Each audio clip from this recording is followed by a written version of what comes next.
Shuti bakunzi ba Rwanda Real Estate YouTube channel yacu muraho neza. Uyu munsi rero turi ahantu bita mu Busanza hafi yo kwa Bamporiki. Tugiye kwereka inzu nziza iri kugurishwa ku giciro cya miliyoni 200 harimo n'ibiganiro.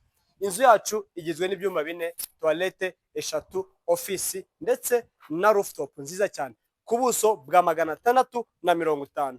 Bantu rero bantumye inzu y'ubuso bunini cyane nawashi umunsi ndabashyira igorora. Reka dutemberane inzu yacu mu munota umwe, hanyuma video irambuye muraza kwisanga kuri YouTube channel yacu Rwanda Real Estate.